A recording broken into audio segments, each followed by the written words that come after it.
This is Markin Out. Pro Wrestling Talk by Pro Wrestling fans. We marking out, y'all. Follow on Twitter. Pro Wrestling Talk by Pro Wrestling fans. We marking out, y'all. Marking Out. Pro Wrestling Talk by Pro Wrestling fans. We marking out, y'all. Spreading like fisting. Pro Wrestling Talk by Pro Wrestling fans. We marking out, y'all. We're marking out.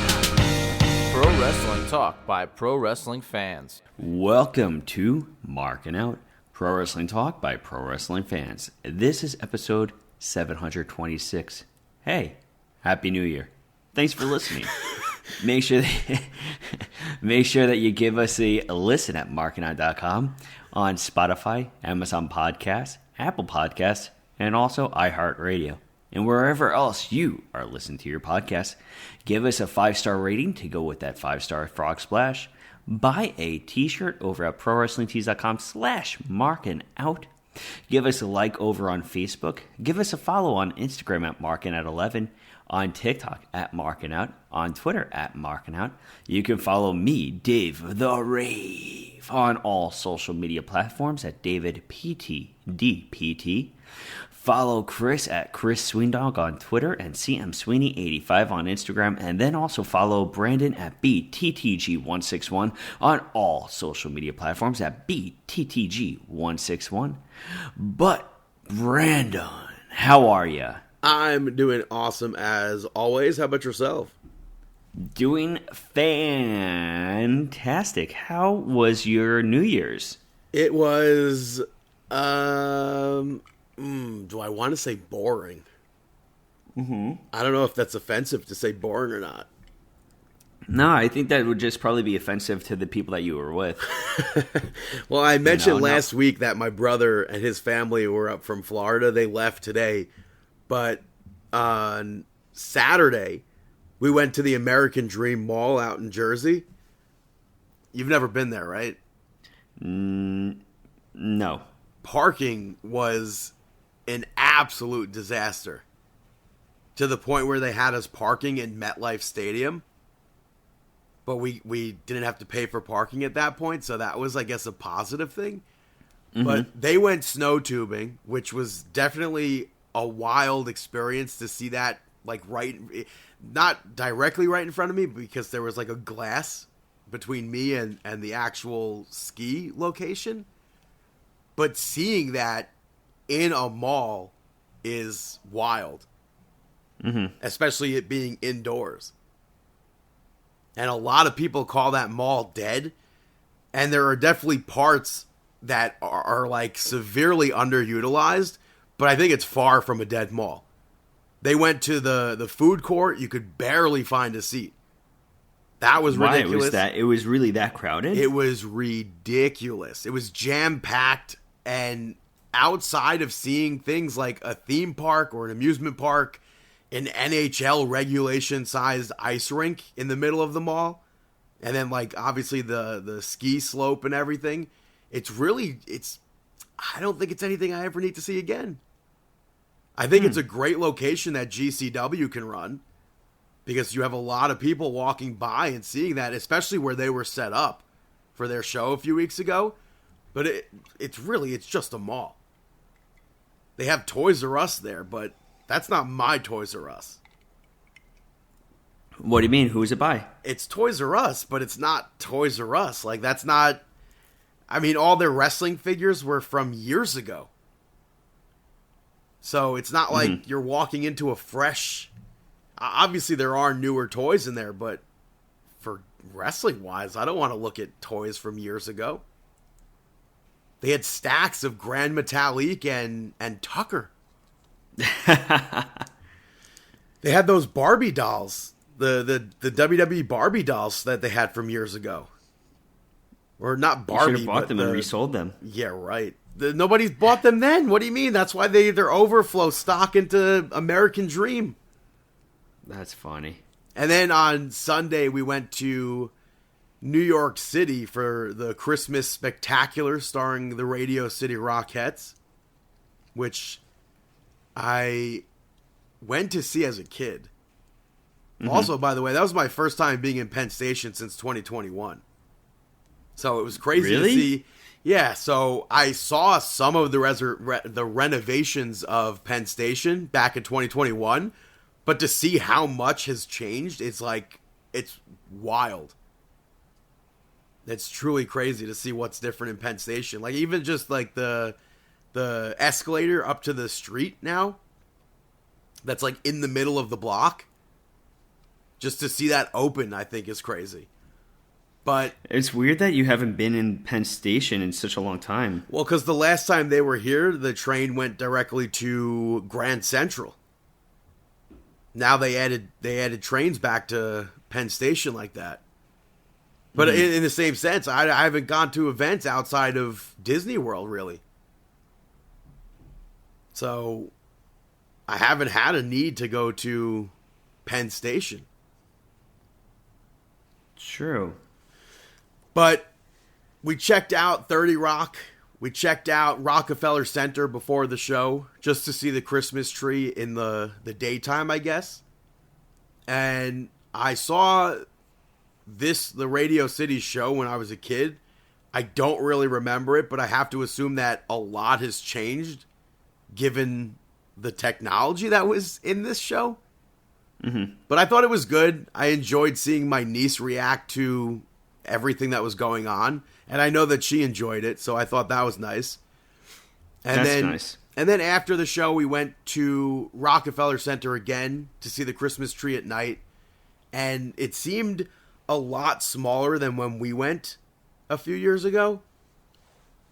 I don't know how small it is this year, but it just didn't feel like it was grand enough, I guess.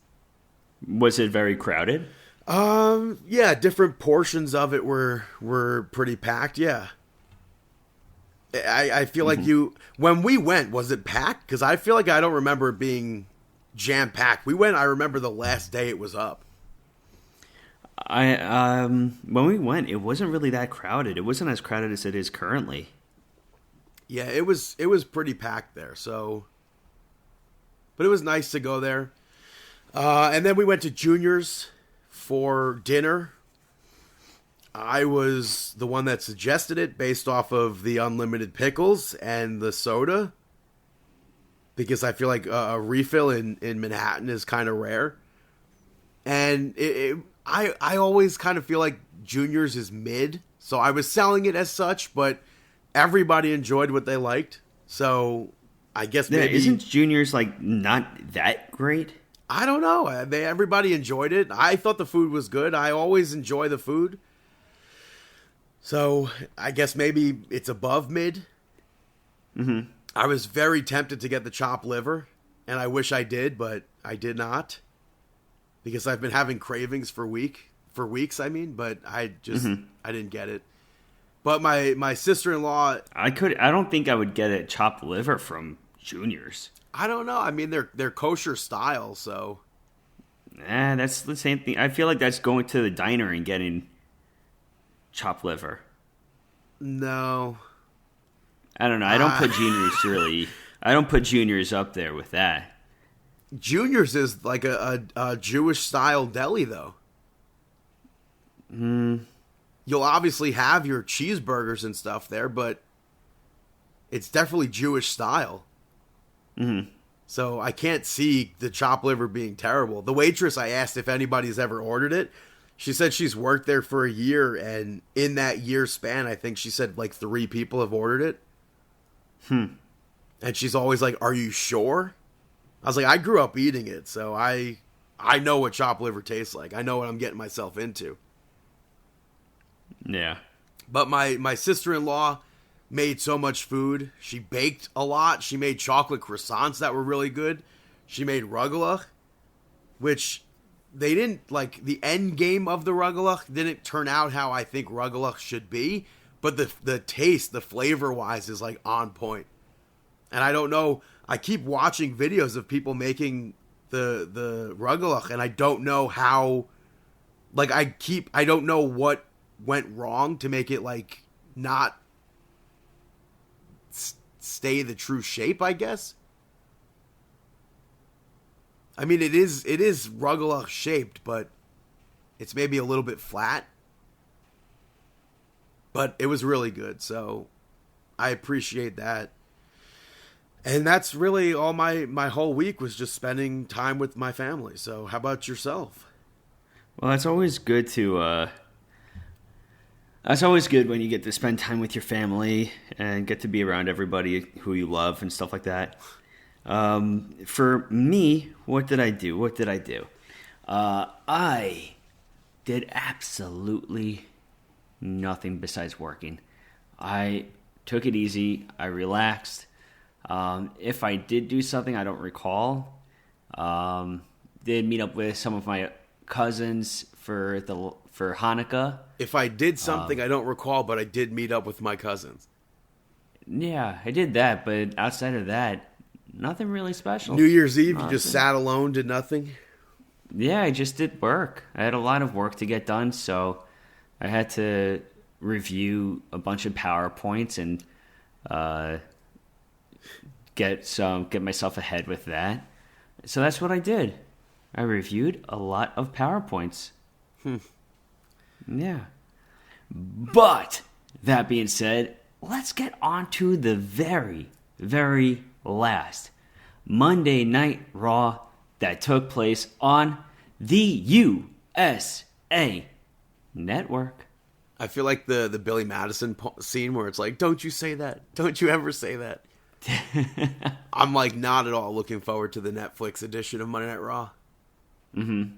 But New Day kicked this episode off, and I was surprised to see them open. I feel like that wasn't something we could have expected. But it's crazy how that one segment with Big E, where they didn't even attack him or anything. It was just verbal, like, no, get away from us, basically.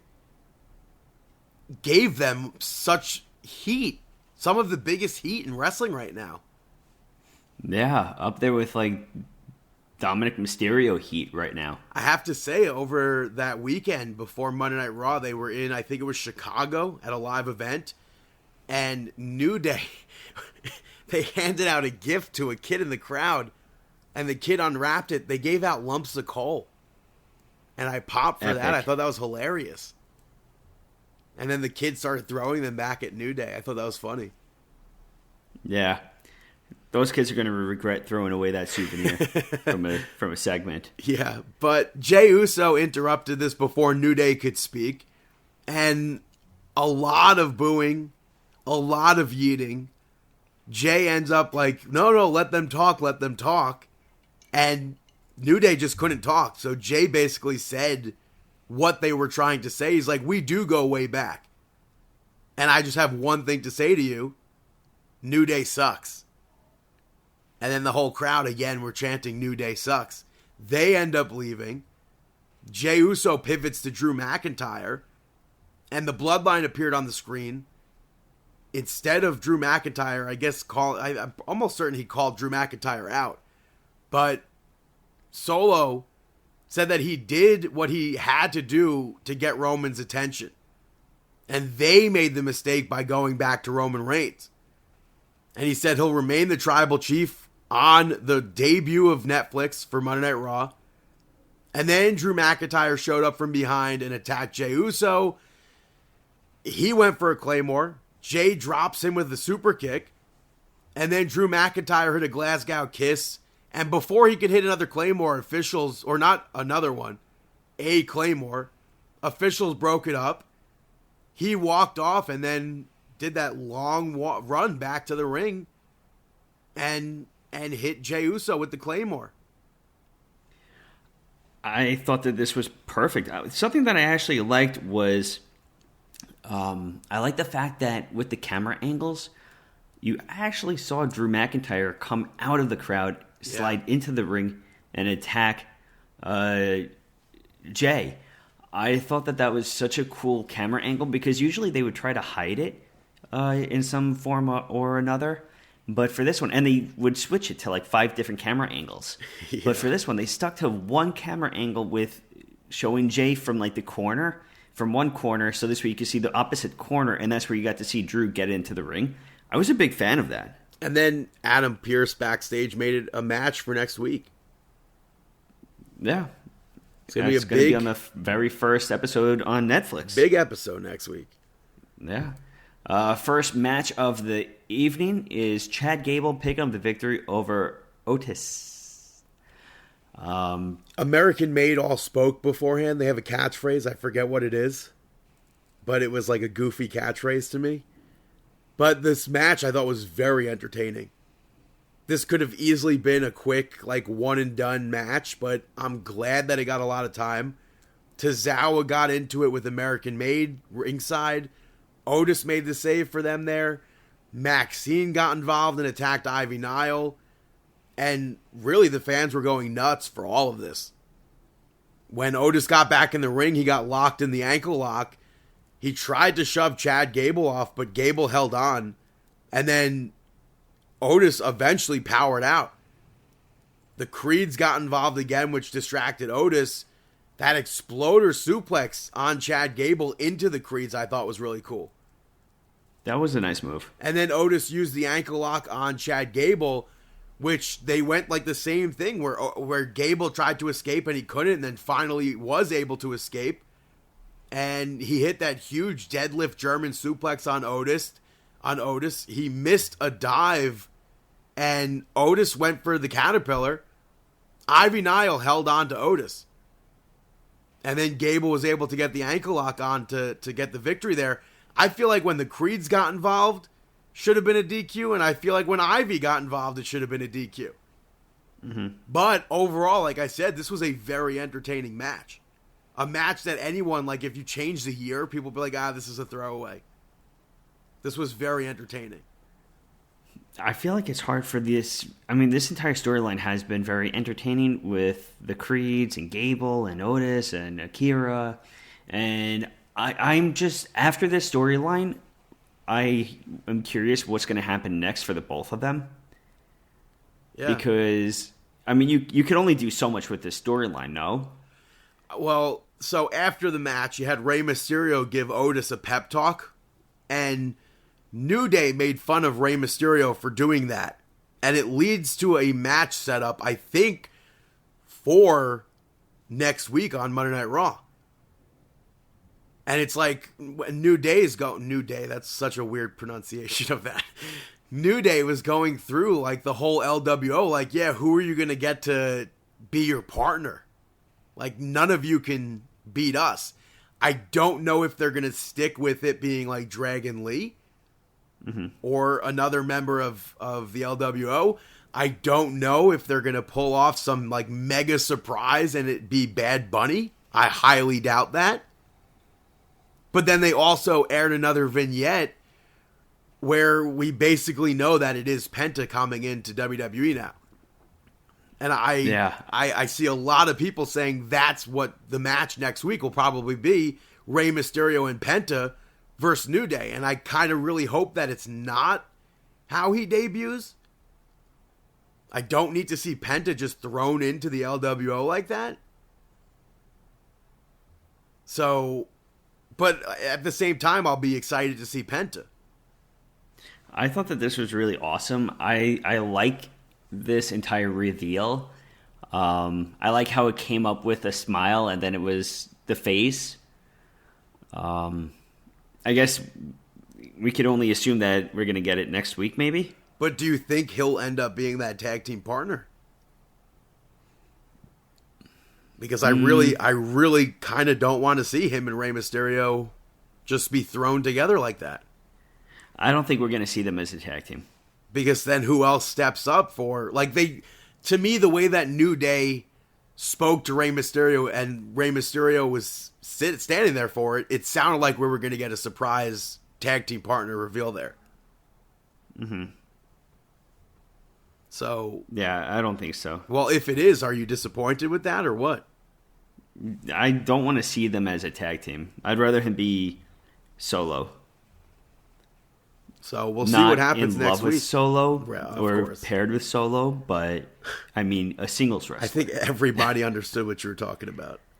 You never know. You never know. After that, we were supposed to see Pete Dunne versus R-Truth. Pete Dunne attacked Truth during his entrance, and that was the end of that segment. I thought it was a good way to keep both of them on TV. and have Pete Dunne pissed off that R-Truth kept calling him Butch. Yeah, I do have to say at this point, R-Truth did a hilarious interview with Chris Van Vliet. Yeah, Chris Van Fleet, where he asked if he's able to curse and everything because he said hell. I think he said hell. And he's like, am I allowed to curse? And they're like, yeah, it's okay. He's like, because I'm not allowed to say that. And then he proceeds to like curse up a storm the rest of the episode. And then after every single time that he would curse, he would apologize into the camera. It was just really funny.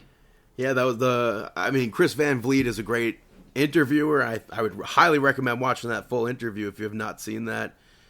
It's definitely on YouTube, I assume. Match after that, we saw Dakota Kai pick up the victory over Zoe Stark to advance to the finals of the Intercontinental Championship tournament. This was another good match, and I'm glad that Dakota Kai won. And I'm happy with how much both of them got to do in this match and how into this match this crowd was.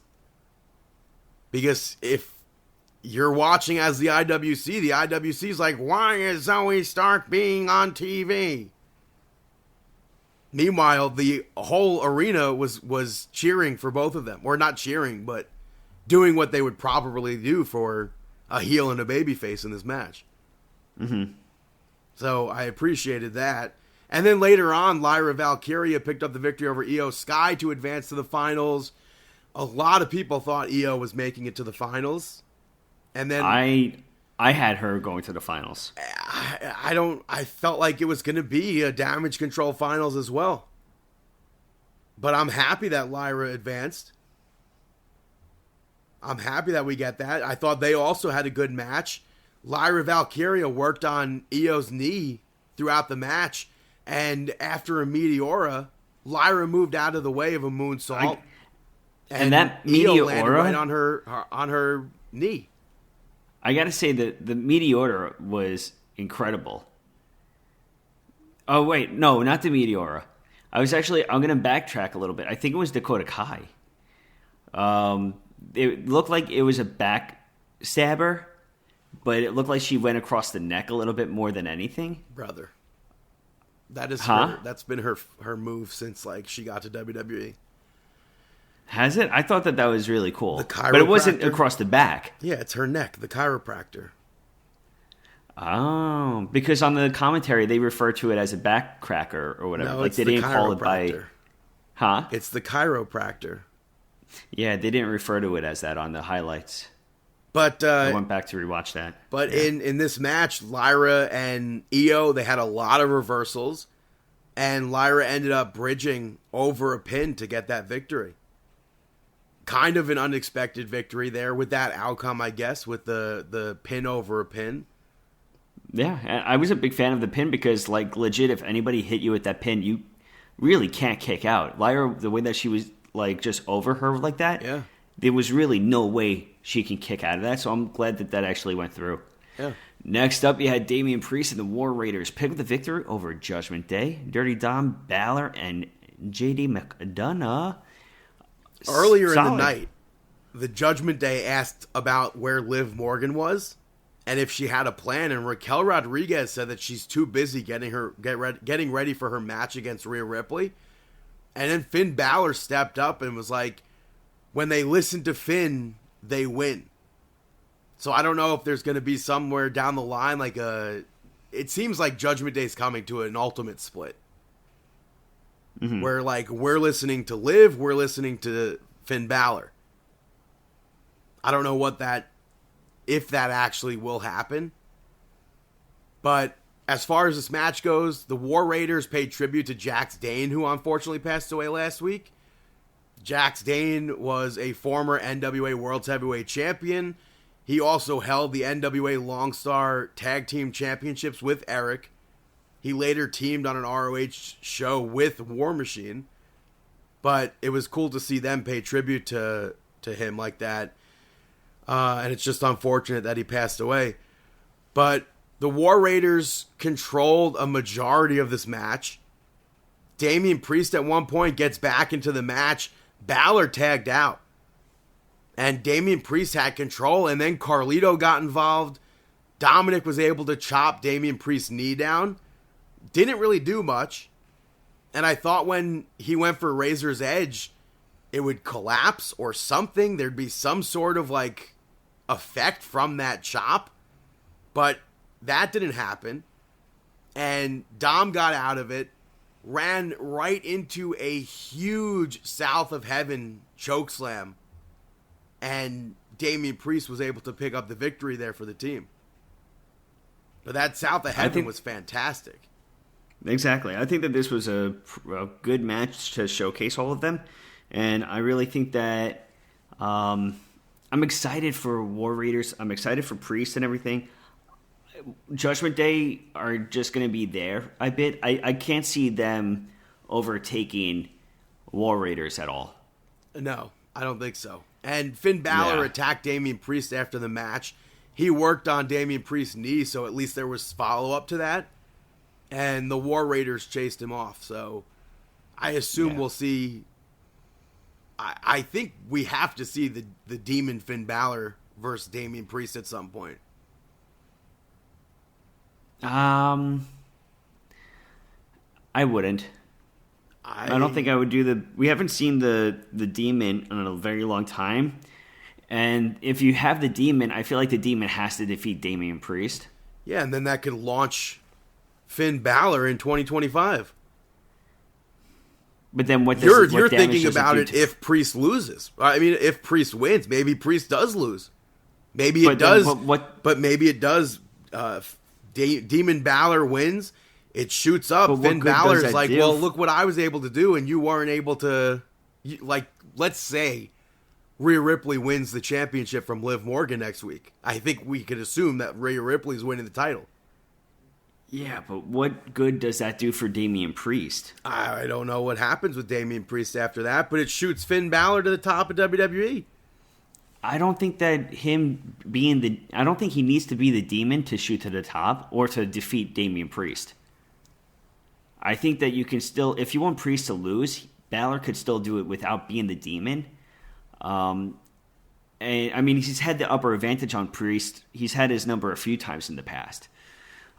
I just don't think that he needs to be the beast, the Demon. And then even with Damian Priest, I don't know if Balor being the Demon to defeat Damian Priest does much to his stock value, because that shows that he needed the Demon to defeat Priest. He couldn't do it as himself. So, that's why I'm not fully on board. Well, we'll see what happens with that. Yeah. After that, you had Ludwig Kaiser come out, call Braun Breaker out to the ring. Sheamus showed up instead and brawled with him. And I thought, like the Pete Dunne and R-Truth segment, when you have a limited amount of time on TV, I thought that was a good way to include everybody. You don't necessarily need to have them go out there and actually wrestle or have Braun Breaker show up. Obviously, you're going to put Sheamus back into that picture. Mm-hmm. So I think that was a good idea, a good way to have Sheamus back involved, have Ludwig Kaiser involved, and have Braun Breaker's name be on TV. And then, of course, the end of Monday Night Raw saw the CM Punk and Seth Rollins face-to-face, where Seth Rollins spoke about CM Punk taking his ball and going home many, many years ago. And CM Punk clapped back and spoke about how he spoke about Stone Cold and he spoke about Becky Lynch. He's like, did they take their ball and go home or whatever? Which, I mean, Stone Cold has famously spoken. Seth Rollins even mentioned it, where it was one of the biggest mistakes of his life. Becky Lynch, to say that, I feel like is dumb. She went and had a kid. And CM Punk basically said that he has no regrets.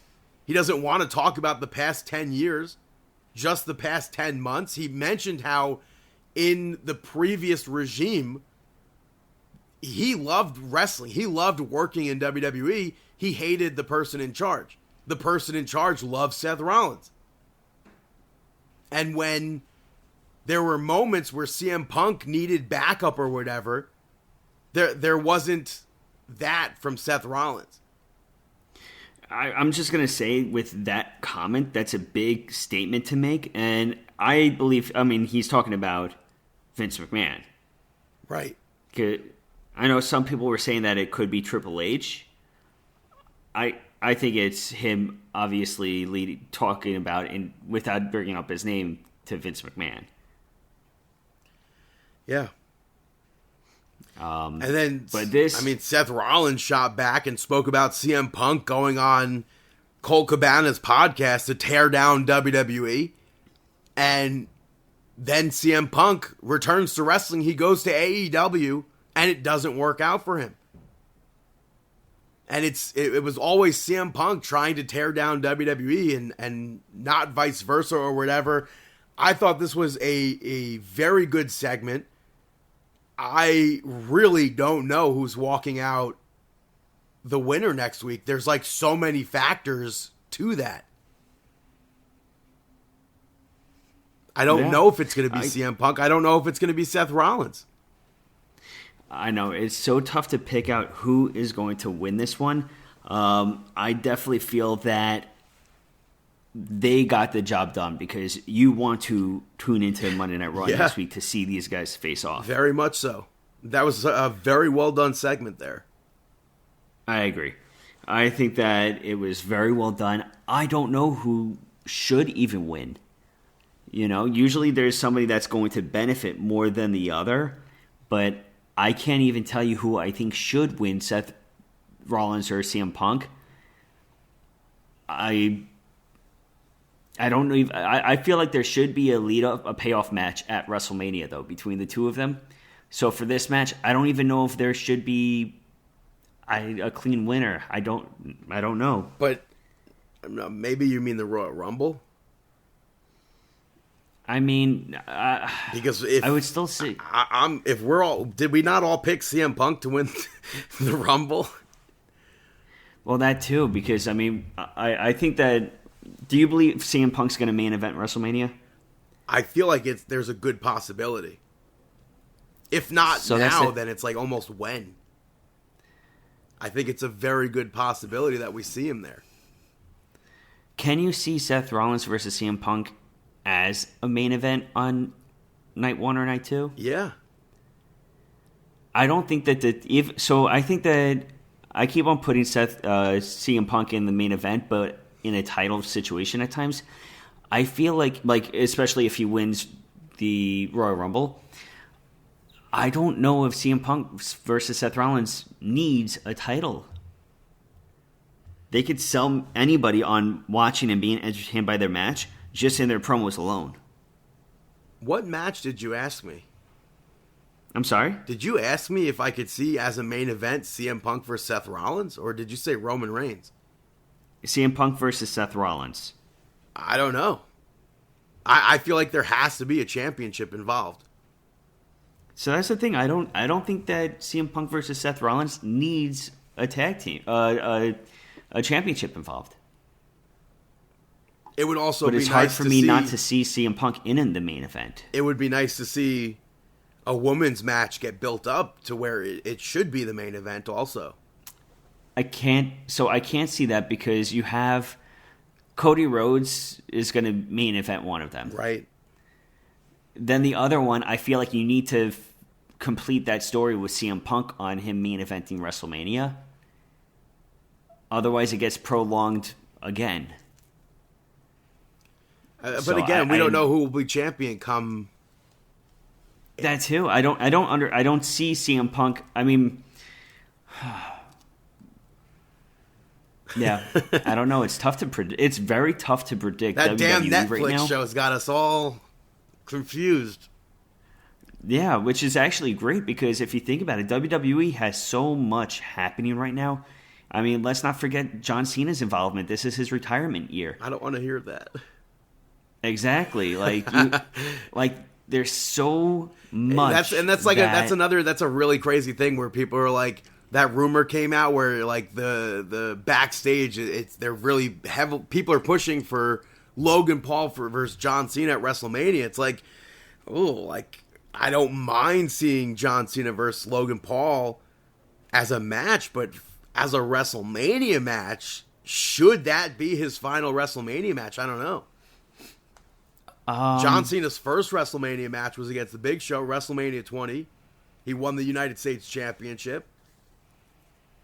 His first actual match, I should say, his first match was almost against, what was it, Jay-Z almost at WrestleMania 19. I mean, honestly, if he did face off with Logan Paul at WrestleMania, I wouldn't be opposed to it because, I mean, 3 years ago, if you told me that, I would be like, no, no, he is not a pro wrestler. Don't do it. I will not watch it. But after Logan Paul had a great year, even though he wasn't on TV as often. But when he really was must watch television when he was wrestling. Or I mean, that moonsault that he did, that he says one and done, that was fantastic. Exactly. He has been must watch TV. So I wouldn't mind him versus John Cena. I mean, I want to see John Cena versus Randy. I think that the title is going to go to John Cena at some point to break the record. I think that it would be interesting to see if it could be involved with Randy Orton, though. See, I don't know. I don't know. There are so many factors in that as well with Cody Rhodes and exactly. Randy Orton. But then in the same sentence, it's like, I also want to see John Cena versus Gunther before John Cena's gone, and I want to see John Cena beat Ric Flair's record. Exactly. I could see Randy Orton defeating Cody Rhodes, and then I could see John Cena defeating Randy Orton. 2025 is going to be crazy, folks. It's going to be so totally crazy. And we have so many free agents apparently next year, too. On the AEW side. Do we? I don't know. I think. What do you mean I next think year? Was, 2026, or do you mean 2025? I thought 2025, like Wardlow, I have no idea. Hook, and a few others are becoming free agents, I believe. Well, so I do hope that Hook goes to NXT. So I'm not sold on him, but I know NXT would clean him up. Yeah. I'm open to it. Wardlow is somebody that I would love to see in the WWE machine. Yeah.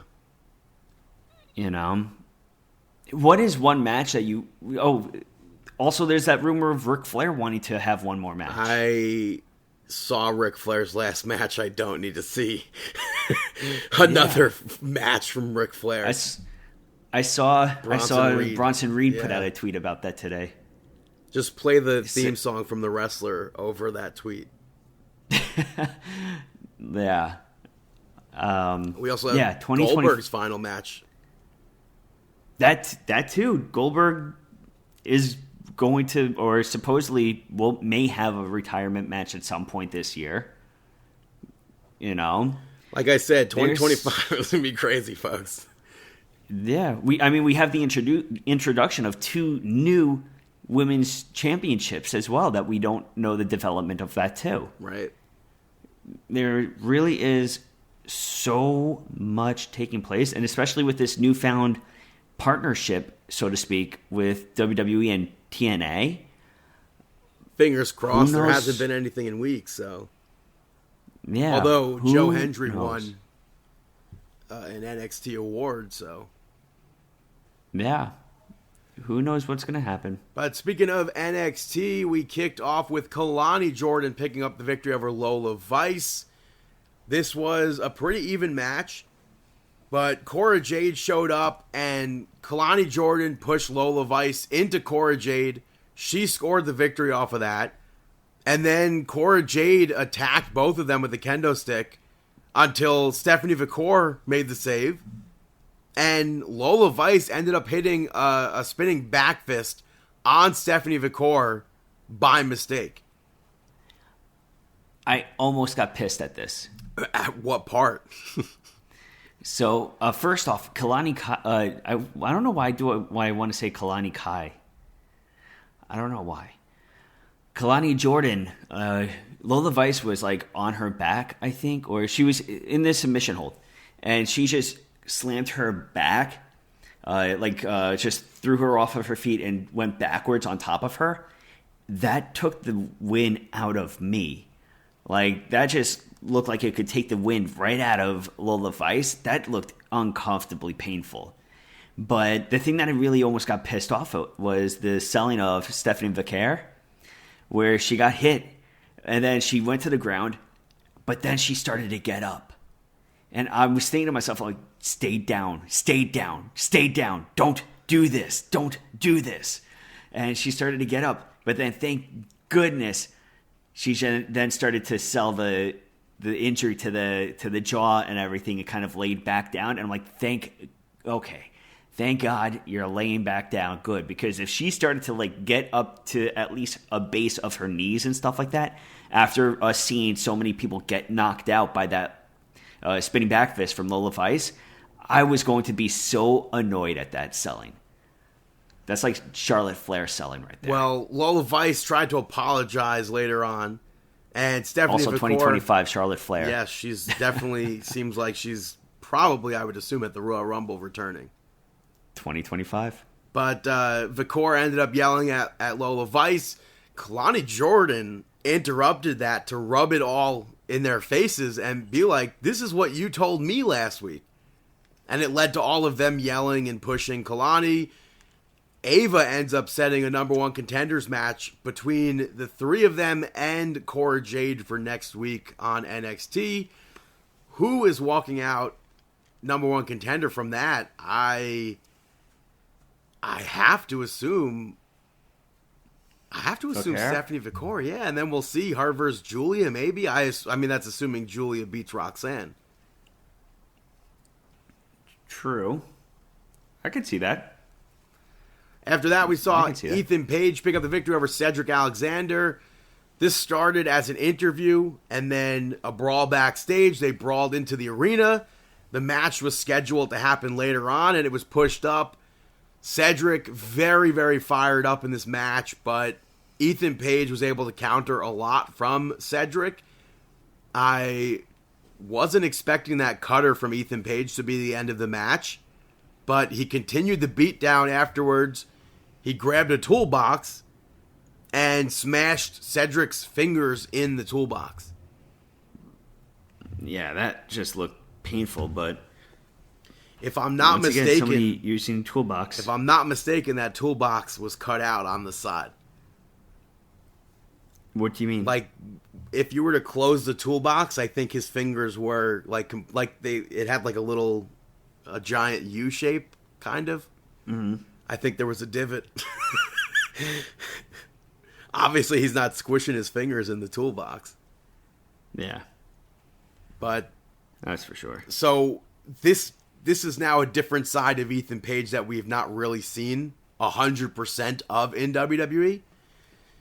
I thought we were going to see him be like super down on his luck and it'll lead to Josh Alexander walking right in and being a tag team partner for him. Now I'm not so sure with that.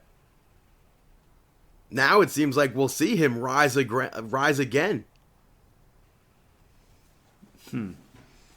True. You had Metaphor pick up the victory over Shotzi Blackheart, Gigi Dolan, and Kaden Carter and Katana Chance. This was a fun match. I thought, given the new team, that we would see them pick up the victory. So that was, I mean, I understand why they didn't. Obviously, you had Fatal Influence get involved, and JC Jane caused Gigi Dolan to actually lose the match there. But I liked... They're pushing Metaphor, too, a lot, though. Yeah, very much so. And I liked even take them out of this factor because I think they're a very good up-and-coming tag team. They've proven themselves on SmackDown, on Monday Night Raw. We've seen Katana Chance and Kaden Carter. I like that we were able to see teamwork between Shotzi and Gigi Dolan in this match. So, that obviously there was that one scary moment where Shotzi dove to the outside and she got stuck on the ropes. But they fully recovered. And then, like I said, Fatal Influence got involved. So we'll definitely see Fatal Influence versus, I think they're going to be called Chemical X. I'm not 100% sure. At some point. It has a good ring to it. I feel like that's what it will be. And then after the match, the Unholy Union appeared on the screen to talk about a potential championship match to Metaphor. And I assume that'll set up a match between them for next week. Unholy Union and Metaphor. Mm-hmm. I'd say so. Backstage, you had Lexis King, you had Ava, you had Charlie Dempsey, you had William Regal. And Ava addressed whether or not the Heritage Cup can change hands on a DQ. I could swear to God that it can change hands. Part of me thinks that there was even a point in one of the Heritage Cup tournament matches or whatever, or Heritage Cup matches that actually did end with a DQ. I'm not 100% sure with that. But she ends up taking the cup back, giving it to Charlie Dempsey. So Lexis King is not the Heritage Cup champion right now. Which kind of sucks. She made a sudden death one fall match for next week's NXT. She went to address William Regal, and Regal's like, I'm having nothing to do with it. I'm not so sure about that. We're either seeing William Regal align with Charlie Dempsey officially, or we're seeing William Regal help Lexis King win that cup again by having Lexis King embrace William Regal and use those brass knuckles. It's hard to predict, but I mean, I don't see him going with it with Dempsey. I can definitely see Lexis King walking out with that cup again next week, officially. Me too. I feel like we're going to have an angle where maybe Regal offers Lexis King like to cheat again, like use the brass knucks. Yeah, that's what I was just saying. I feel like that yeah, it's either he does that and Lexis King accepts it, or Regal is going with his son. So that's the thing. I feel like he is going to accept it. Yeah. I feel like he is going to. And that will lead to him winning the cup. Next up, you had Izzy Dame pick up the victory of Sol Ruca. I thought this was actually a very entertaining match. Unexpected victory. Very much so needed for Izzy Dame, though. Yeah. And, yeah, I enjoyed this. Sol Ruca controlled most of it. I liked when Sol Ruca was going... she was going for a springboard move, which Booker T called... He said something like, oh, she was going for the Soul Snatcher, and Vic Joseph was like, she was definitely not going for the Soul Snatcher, which I thought was funny. But she swatted Sol Ruca out of the air. That's the RKO gimmick that she does. Oh, no, but why was it not the move? She was definitely not going for a Soul Snatcher. It was just she was jumping for a springboard. Oh, gotcha. Towards Izzy Dame. Mm-hmm. So Izzy just swatted her off of that springboard, and I thought that was really good. But Izzy Dame ended up pushing Zarya into the way of a moonsault to the outside, and she was able to take over and win that match. Shawn Spears watched this whole match again. And backstage, again, she told Shawn Spears off. So I still don't know if we'll see Izzy Dame eventually align with Shawn Spears and his group or not, but I feel like she probably should. Yeah. We had Wesley, Tyson DuPont, and Tyreek Igwe pick up the victory over Andre Chase, Hank and Tank. Andre Chase all disheveled, looking like bum-ass Corbin. Some of this match was chaotic. Like we spoke about last week, Hank and Tank, I think, definitely impressive in this match, where their ability to, as a tag team to perform like that, I think, is impressive. Yeah, I think Hank and Tank have a lot of potential within them. I've said it before, I feel like there's such a throwback to the old school tag teams that we don't have any longer. And I'm glad in a match like this that a main event for NXT, Tyson DuPont and Tyreek Igwe were put in a position like this. Because I was impressed with them in the past, but they've done nothing, and they haven't really given us a reason to care about them. Now that you add Wes Lee to them and this new attitude that they have, I think that's a good thing, a good step forward for them as a team. But Andre Chase, he went to do the Chase U stomps, realized that the Chase U fans were not there, or Chase U students, and he ended up getting super sad. He left the match, and it allowed for the other team to pick up that victory. We don't know who called Andre Chase's name a few weeks ago, and I hope that we find that out. Backstage, Cal Dixon asked Andre Chase when the next session was, and Andre Chase was like, Chase U is dead.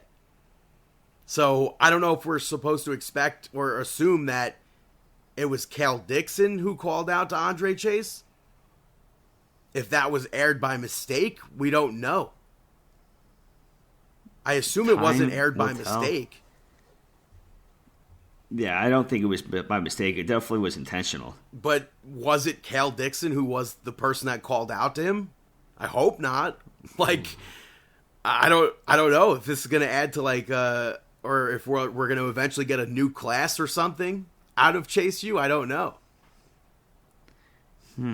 It could be a nice change-up. But I don't know. Well, I feel like I want a surprise as to who that was. I'm sure we're going to get the very soon. And then the close of NXT saw the NXT Male Superstar of the Year be rewarded, or awarded, I should say, not rewarded. And Mike Rome went to announce who the winner was, but Obafemi came out. He took the award, and he said that it doesn't matter who wins this because it's a prop for a popularity contest. It was an award that was voted on by the NXT Universe via WWE.com. And he said that he'll become the next NXT champion at New Year's Evil. Trick Williams came out and spoke. And then Eddie Thorpe showed up. He attacked both of them, and he smashed that award. It's a ring bell, a gold ring bell, over Obafemi's head and knocked Obafemi out. So it ends with Eddie Thorpe standing tall. I have to assume Trick Williams is retaining next week. 100%. I think that... So, okay.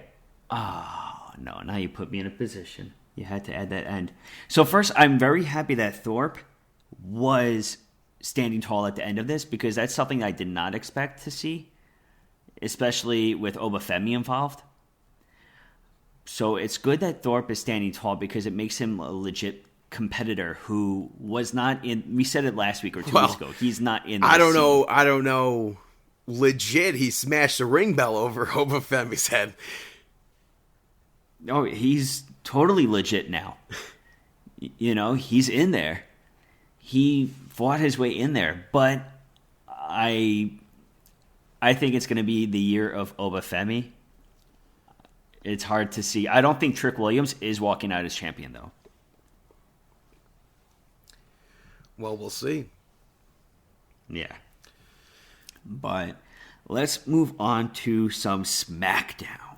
Yes, the first ever 3-hour SmackDown kicked off with Cody Rhodes. The ring mat was blue. I thought it was just for that segment, but it's for SmackDown now. I like that change.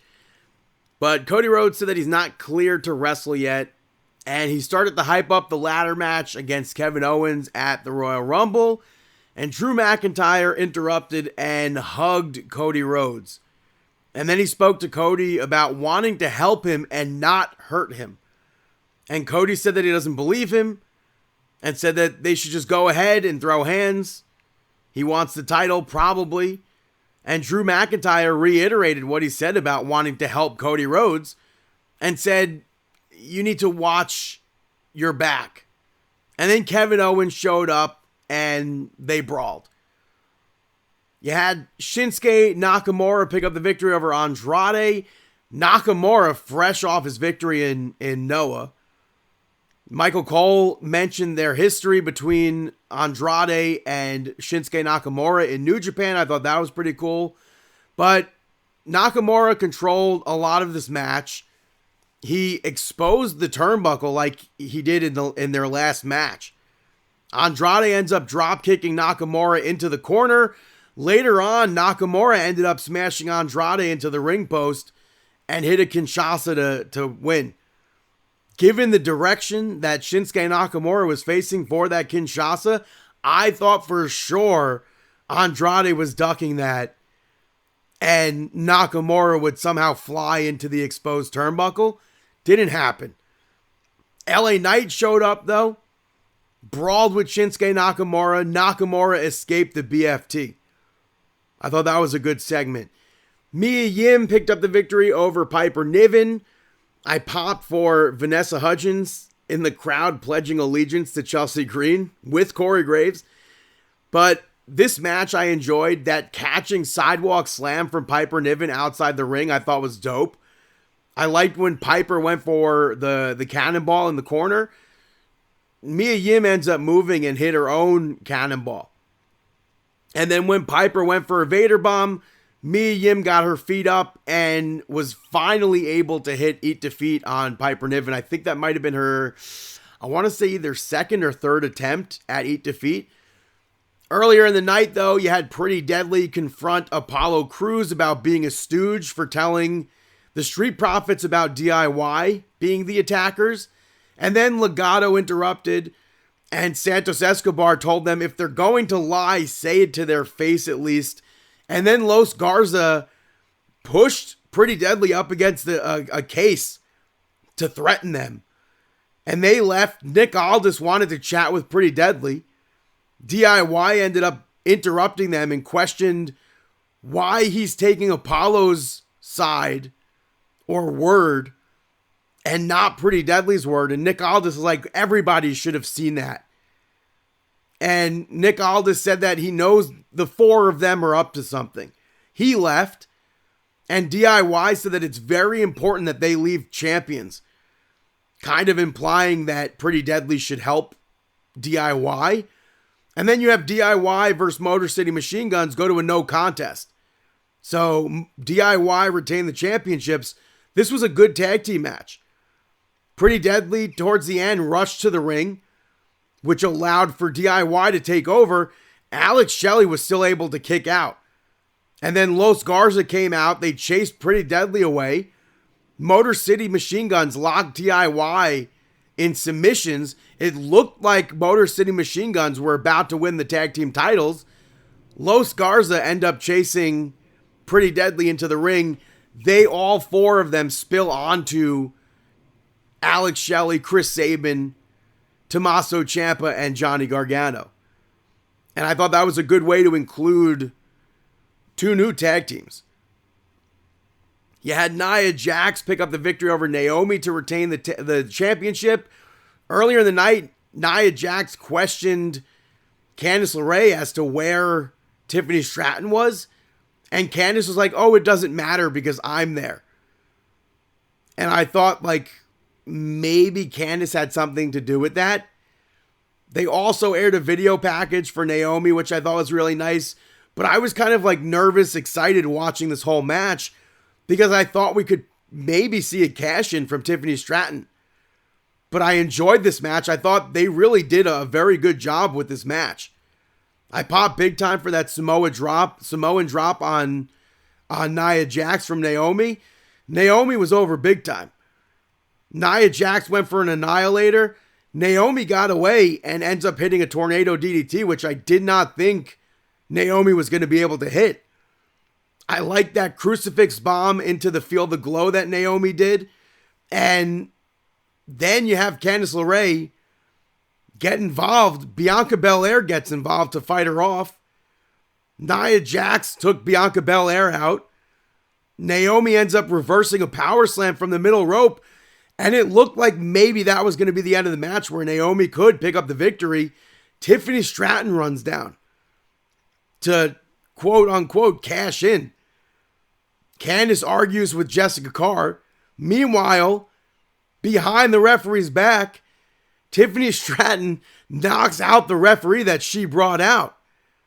And then takes the Money in the Bank briefcase and knocks Naomi with it. And I thought that was a brilliant spot. And then Nia Jax attacked Bianca Belair afterwards. Tiffany Stratton attacks Nia Jax. She attacks Candice LeRae. She allows for Bianca Belair to hit that KOD. And then Tiffany Stratton pulled Bianca Belair out of the ring, cashed in. And I thought that was an even more brilliant spot. So kudos to Nia Jax and Naomi for that match. Kudos to Bianca Belair and Candice LeRae for adding to that match. And kudos to Tiffany Stratton for that whole cash-in spot. Definitely looking forward to this title reign from Tiffany Stratton.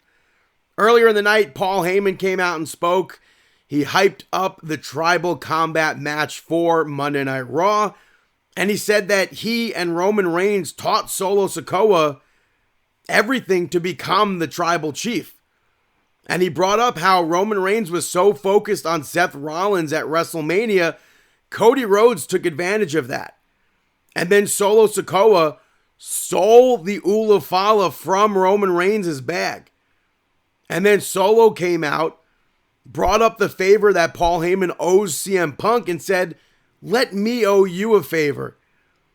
And have Paul Heyman, he wants Paul Heyman to hold that Ula Fala on Monday. Because he needs somebody he can trust. Somebody that has history with the family that won't betray the Ula Fala. And he said that if Roman Reigns beats Solo, Paul will give the Ula Fala to Roman Reigns, and Solo Sikoa will acknowledge Roman Reigns. But when Solo beats Roman Reigns, Paul will give him the Ula Fala. He will place it around his neck. Roman Reigns will acknowledge Solo Sikoa, and Paul Heyman will be his wise man. And then later on, Kevin Owens bumped into the OG Bloodline while they were getting ready for their match. Carmelo Hayes, I guess they came out, the Usos backed up Sami Zayn against Carmelo Hayes. Kevin Owens told Jey Uso that he needs to watch his back, which is the same exact thing that Drew McIntyre told Cody Rhodes before Kevin Owens attacked Cody. And then you go to the main event. You see the Bloodline pick up the victory over the OG Bloodline. It started with a brawl with all six of them. When the match actually started, it was kind of slow. I was expecting the same energy throughout the match, but there were bits and pieces where there were high energy spots. Kind of a dumb match for Solo to take, storyline wise. But I like that rapid fire hip attack from the OG Bloodline to Jacob Fatu. I feel like the 5 count might have been over. Not that the referee was counting, but Drew McIntyre eventually made his way out. Jay took him out and then got back into the ring. He ends up hitting Jacob Fatu with a super kick, a spear, and then an Uso splash, not realizing that Solo was the legal person. And Solo hit the Samoan spike on Jey Uso to win that match. So I thought bits and pieces of that main event were good. Nia Jax versus Naomi was probably the best match on SmackDown. So that's SmackDown. I'm going to take a quick little break right now, and I'll be right back here on Markin Out. Hey there, it's Dave Wills, the crying wrestling fan. As seen on YouTube, Tosh.0, and memes all over social media and the internet. Hey, I'm always marking out. And right now, you're listening to Markin Out. That's right, one of the best podcasts around. And believe me, marking out in pro wrestling is still out of me, damn it! Welcome back, ladies and gentlemen, to Markin Out episode 726. Before I move on to AEW, I wanted to mention the unfortunate passing of Sweet Daddy Siki. He passed away this week at the age of 91. He was a pioneer of pro wrestling and the first black wrestler to receive a world title shot, which he and Buddy Rogers both were threatened by the KKK for. But he influenced a lot of wrestlers, one including The Rock with the style of boots that he chose to wear. He dabbled in country music. He helped train wrestlers like Edge, Christian, Tiger Ali Singh. I think Sweet Daddy Siki was a name that should have been inducted to the WWE Hall of Fame years ago. I wish there was more footage of him readily available, but our condolences go out to his family, his friends. Moving back to AEW Rampage from last week, probably the last Rampage ever. Chris Jericho picked up the victory over Anthony Bowens, which I enjoyed seeing Anthony Bowens in a spot where he's facing Chris Jericho. I just wish he won. I get that there was probably no chance that he was going to. Brian Keith ended up distracting the referee at one point, which to me didn't make sense. And it allowed for Max Caster to get in the ring and help Bowens, which they hit Scissor Me Timber together. And then Big Bill distracted the referee. Brian Keith slid in the Ring of Honor Championship, and then he and Max Caster had a tug of war over it. And Max Caster accidentally clocked Bowens, which led to the end of the match. It makes sense. You had Private Party pick up the victory over Alec Price and Leo Sparrow. I mentioned last week how trash Private Party has been booked following them winning the championships. They had a random trios match with Mystico against Maximum Male Models, and now this match against Enhancement Talent. This does nothing to build the titles. This does nothing to build Private Party. The only thing to mention here is that Action Andretti and Leo Rush attacked Private Party afterwards. And then Top Flight joined in the fight. You had Thunder Rosa pick up the victory over Layla Gray. Layla Gray has one TV victory, and it's against Enhancement Talent when she teamed with Jade Cargill back in January 2023. So I don't see why this match took place. I don't see how this makes Thunder Rosa look like she can go up against the champion on pay-per-view in a Tijuana street fight. You had Hook pick up the victory over Nick Wayne. Christian and Kip Sabian eventually made their way ringside, but Shibata ends up chasing them off with a 2x4. I thought this match was boring. This was not main event to me. And then the Death Riders backstage attacked Darby Allin with a chair. They stomped his head. Then Moxley went to the ring and he asked for anyone who's got a problem with him to come down and tell him. Commander showed up. The Death Riders beat him down. Top Flight came out. Same exact thing. Orange Cassidy and Willow Nightingale came out. Jay White. Eventually you had random people like The Butcher, the Don Callis family. Tony Storm and Deonna Purrazzo were down there. I really don't know how this made sense. Pac eventually smashed the lighting so that the Hammerstein Ballroom went dark. And then Mox went into the production truck to cut Rampage for good. And I will say that it sucks for the wrestlers to get less TV time. And it also sucks because I assume this is why SmackDown's now 3 hours. But Rampage, for a while now, it's been an unnecessary show. I hope the booking of Dynamite and Collision get better. Moving over to AEW World's End, I did not watch this. You had some kickoff show matches. Tony Storm beat Layla Gray. Jeff Jarrett beat QT Marshall. Leo Rush, Action Andretti, and the Murder Machines beat the Outrunners and Top Flight. The pay-per-view kicked off. Will Ospreay picked up the victory over Kyle Fletcher to advance to the finals of the Continental Classic. Okada beat Ricochet to advance to the finals. In hindsight, it makes more sense than what I picked. You had Mariah May pick up the victory over Thunder Rosa in that street fight. MJF beat Adam Cole to retain the Dynamite Diamond Ring. You had Undisputed Era reunite afterwards. Takeshita picked up the victory over Powerhouse Hobbs to retain. Mercedes Moné beat Chris Statlander to retain. Okada picked up the victory in the finals over Will Ospreay to retain the Continental Championship. Afterwards, Christopher Daniels congratulated Okada and said that he's no longer an EVP and he would congratulate him, but here's Kenny Omega. And I think it would have been more meaningful if Kenny returned to AEW before New Japan, and having him return at this pay-per-view and then not be on the following Dynamite, I thought was so stupid. Obviously, the end game there is all in Okada Omega. Don't care. You had Jon Moxley in the main event pick up the victory over Hangman, Orange Cassidy, and Jay White to retain the championship. And then Rated FTR showed up afterwards. I feel like Edge maybe could have just been saved for a big pop in Asheville. I get that they're trying to maybe build ratings for that very first episode on Max. I don't know if that helped. And then moving over to Dynamite, they opened with I'm So Excited by the Pointer Sisters, which the song is great.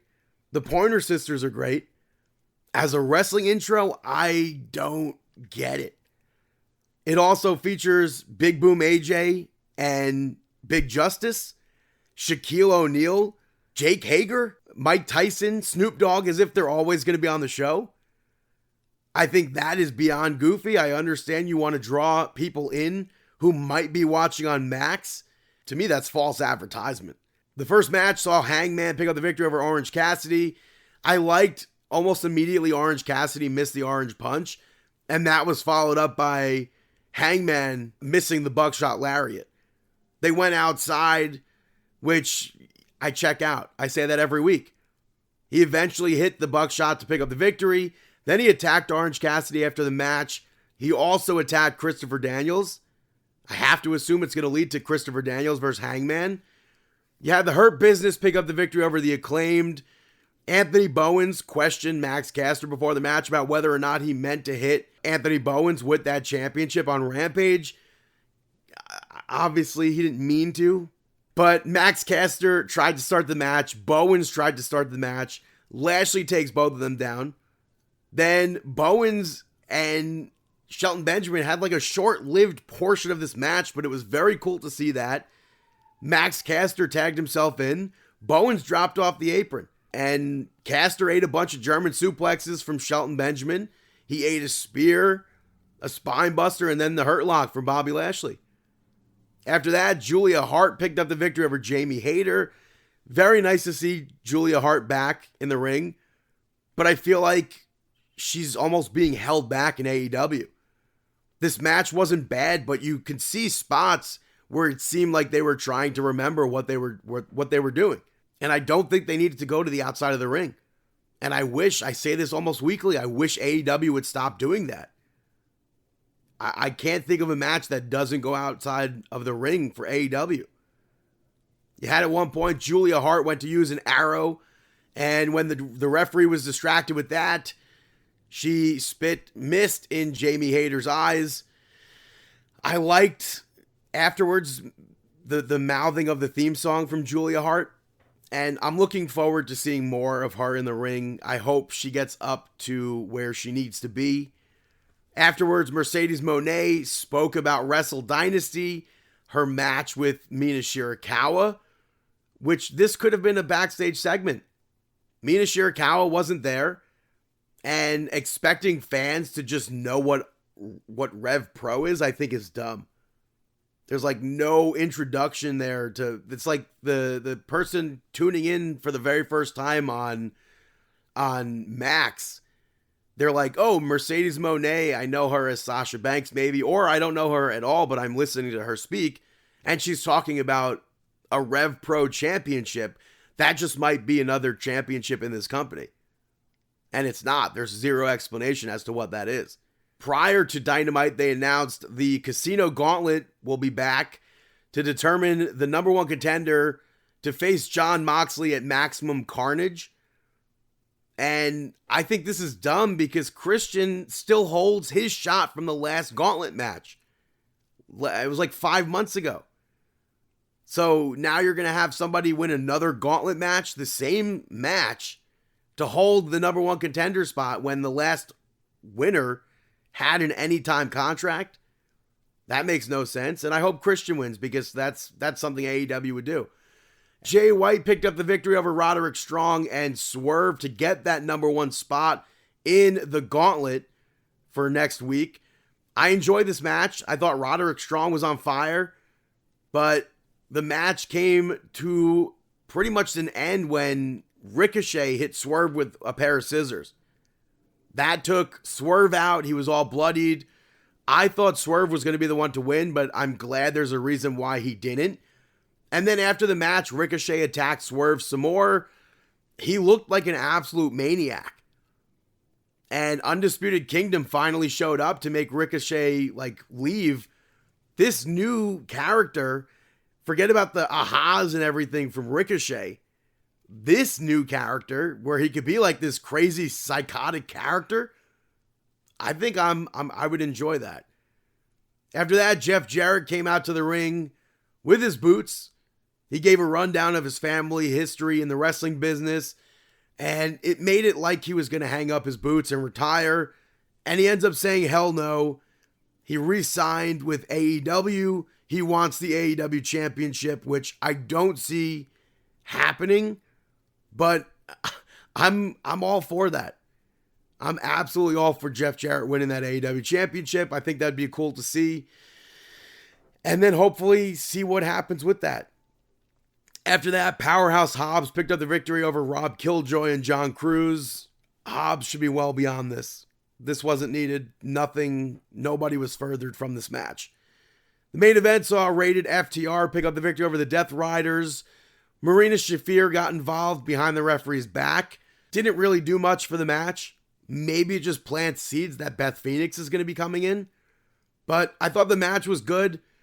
Almost felt like a tribute match.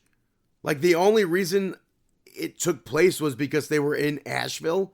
We had Edge and Jon Moxley brawl through the crowd at one point. The referee went with them instead of counting.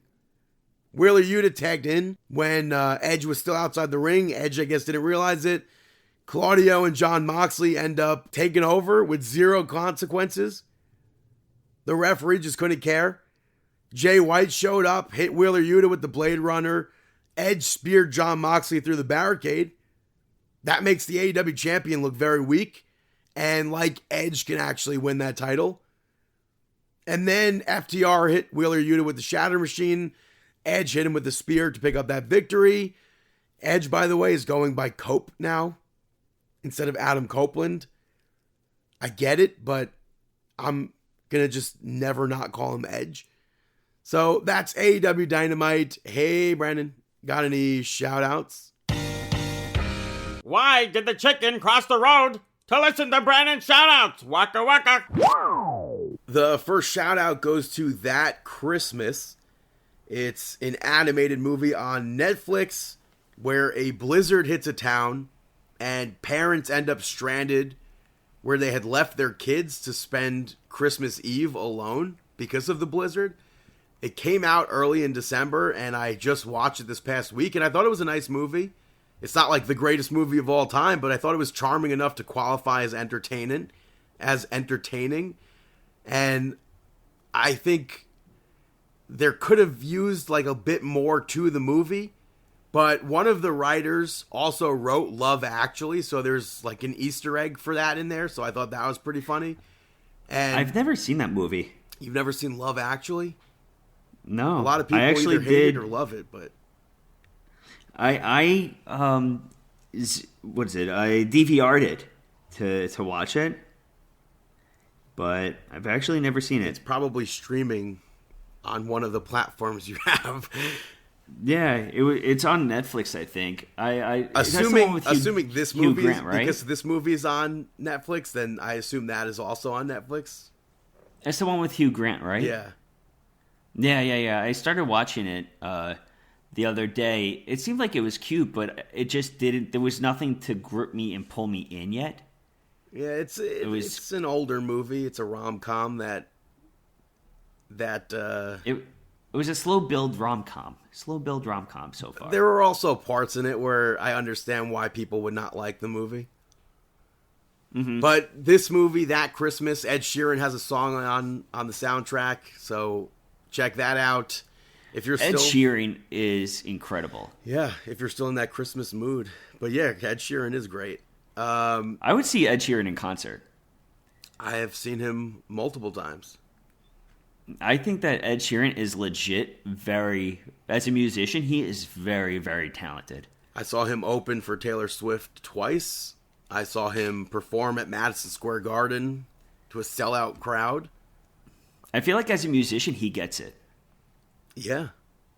You know, and it's so crazy. Like It's crazy that he grew up not knowing how to sing until he took lessons and stuff. Like the early recordings of Ed Sheeran are bizarre to listen to because I think he has a great voice.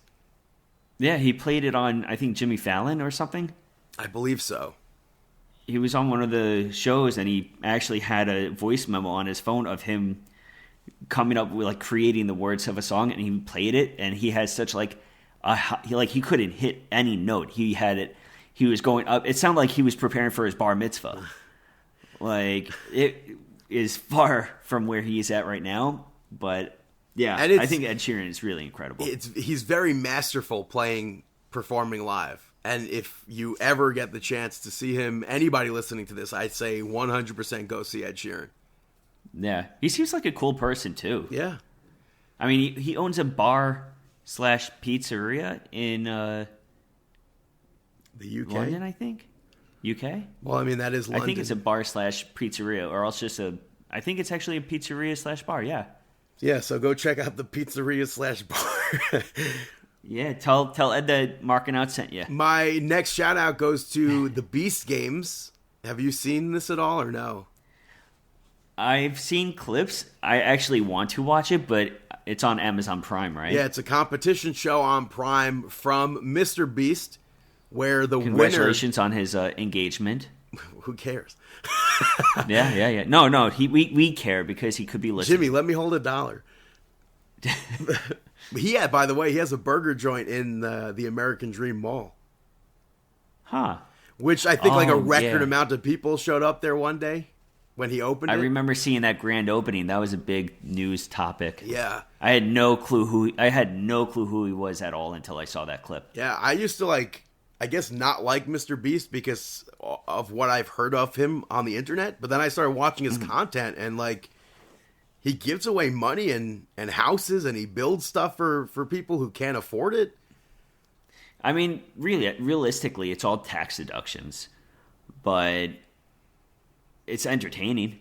Yeah, and I mean, this is I think this is an entertaining show as well. I'm sure. The winner gets the largest single prize money in reality TV history, where they're going to walk away with at least $5 million. All the episodes are going to be out by February 13th. They have 4 episodes out right now. The reviews are brutal. But I enjoy this kind of stuff. And I don't remember how, but it was almost unavoidable to not see a Mr. Beast video on YouTube.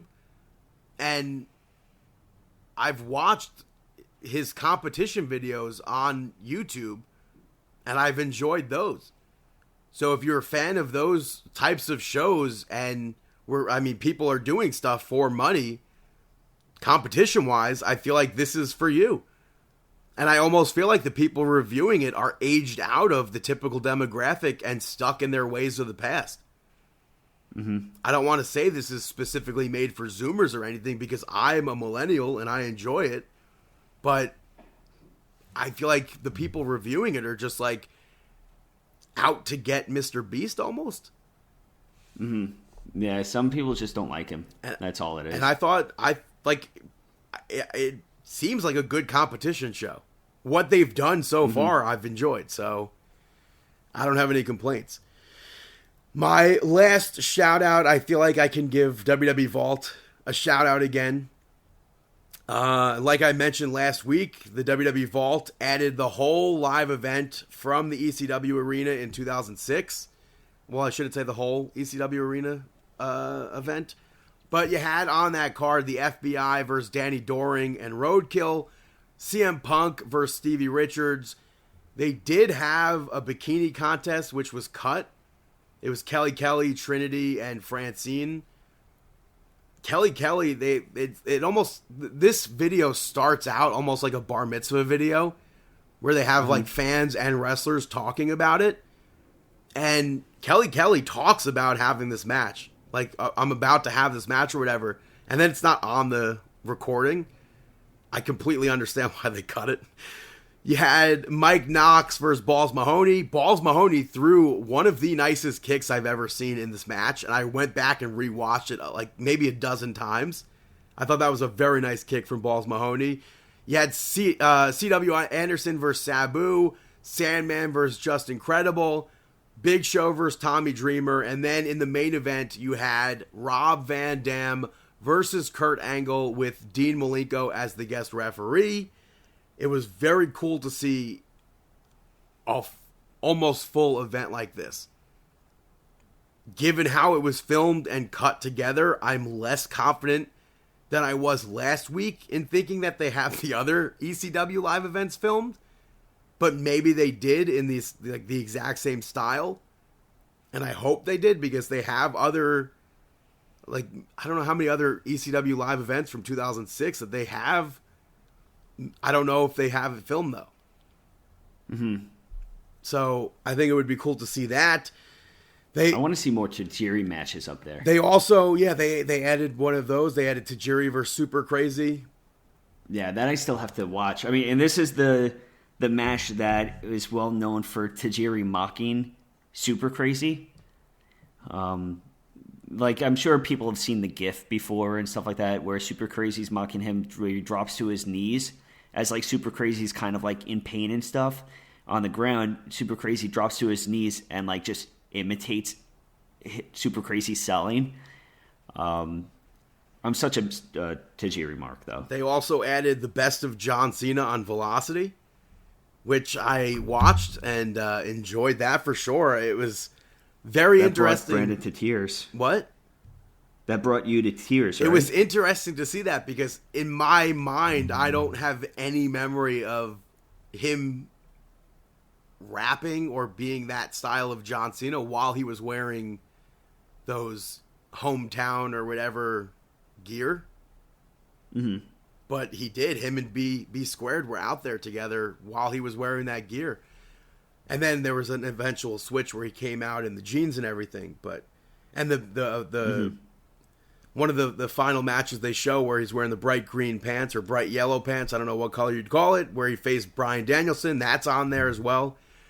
And then another match that they added to the WWE Vault was from Dragon Gate USA. They had Johnny Gargano introduce it as one of his favorite matches, or his favorite match, I don't remember which, versus Shingo Takagi. And it's very surreal seeing Shingo on a WWE YouTube channel. So I would definitely say check that out. I don't know if you have any mark out moments outside of anything that I mentioned. Perhaps, I have no idea. That promo with Punk. Oh, and we're not Rollins, even doing mark out moments. I don't even. Oh, wait, yeah, shout-outs. I completely forgot. We should just go for it. Those were my shout-outs. Now it's time for our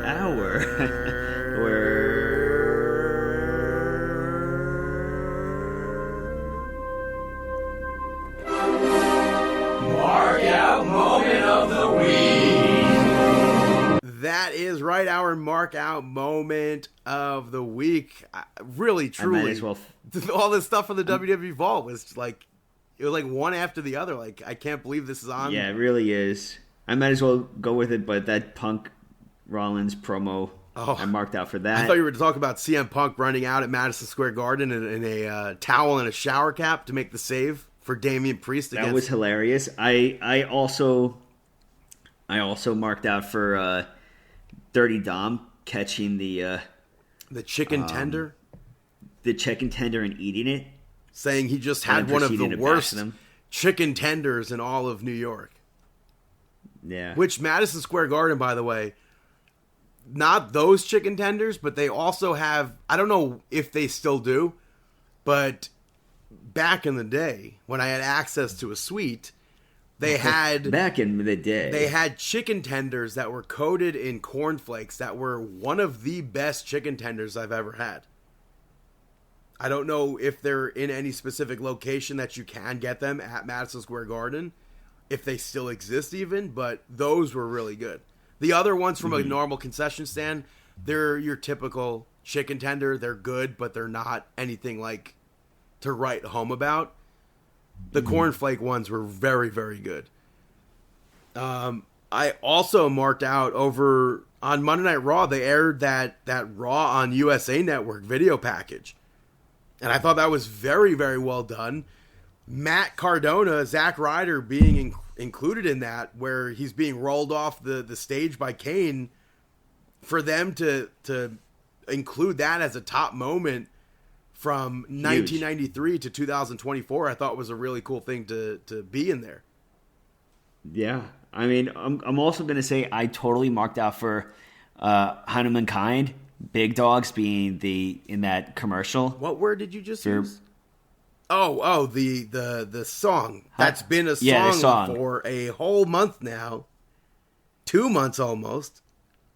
Yeah, I heard it, and it always, like, I mean, when I heard it, I was just like, no, this isn't, why would they know about this to use it? And then it wasn't too often that I would hear it because I'm usually doing work at the same time, and I heard it, I'm like, no. So then I texted you, you told me that it was the song, and I'm like, wow. So I definitely marked out for that because I do really like that song, Big Dogs. So definitely check it out. Also, with Monday Night Raw moving to Netflix, it sucks that we lost access on Peacock to Monday Night Raw. And they're taking their sweet-ass time adding the content to Netflix. Because there's only 200-something episodes out of the 1,600 plus episodes or whatever. So it's almost like the move to Peacock all over again, or the move from the WWE Network debut all over again almost. I really hope they don't move everything to Netflix next year. Yeah. I really hope that's not the case. And I also think it's a huge fail on everybody's part that for Netflix to be like this big thing with WWE, it wasn't featured on the main page. How do you not feature WWE on the main page in the United States like that? I don't understand that. It's the same thing. AEW just had this huge move to HBO or to Max, not featured on the main page. How do you not feature AEW on your main page like that? All these wrestling fans are going crazy. This event's on there. This is there. This is there. That's there. It's not on the main page. That's a huge fail by both Warner Brother Discovery and Netflix. So, hopefully, at some point, they put everything on the main page.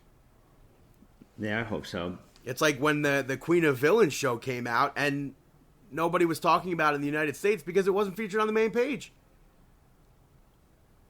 That main page on Netflix is so, vital to things working out. Gotta feature it. But, yeah, you don't have any other mark out moments, correct? No. That was episode 726. Thank you so much for checking out Markin Out and spending the new year with us. Thank you so much. Another year. We're working towards 14 years. Follow us on Twitter at Markin Out, at BTTG161 on both platforms. Chris Sweendog, CM Sweeney85, David PTDPT on all platforms. Facebook.com/Markin Out. YouTube and Markin Out are... YouTube and Instagram are Markin Out 11. ProWrestlingTees.com/Markin Out. Follow us on TikTok at Markin Out. You could check out some videos from Radio City. You could see the Rugelach being made. You definitely want to check it out. Don't miss it. And then follow us. Rate, review, subscribe on Apple Podcasts, Amazon Podcasts, Spotify Podcasts, iHeartRadio. You can listen on YouTube, markinout.com, and we wish you a Happy New Year also. Happy New Year.